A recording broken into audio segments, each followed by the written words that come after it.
siamo distrutti È terminato perché meglio, ho perso 2 fratelli. è il papà della ragazza là a gennaio e adesso lui,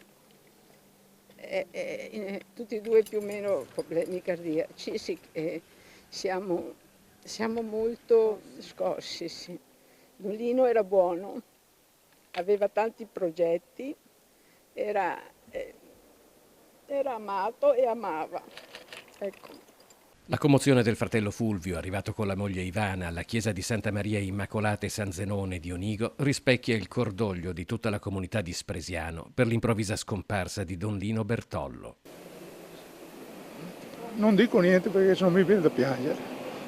Originario di Casoni di Mussolente, Don Lino ha perso la vita uscendo di strada mentre percorreva in auto la Feltrina tra le province di Treviso e Belluno, probabilmente a causa di un malore.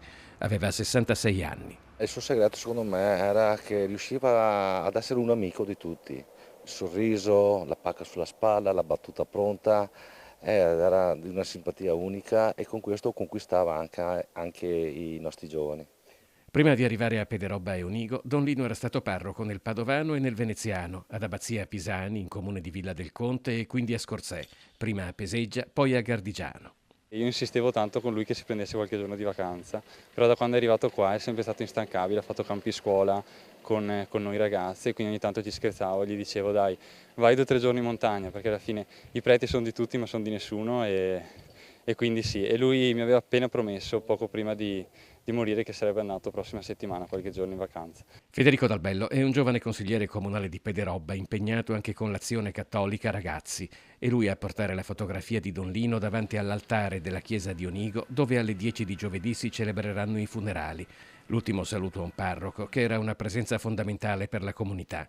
Oggi la sua scomparsa ha lasciato un vuoto profondo. Era sempre presente, lui non tralasciava nulla e nessuno. E in tanti ci chiedevamo dove trovasse la forza per andare avanti, però era lui la chiesa, era la sua passione, la sua comunità e lui voleva rimanere vicino a tutti.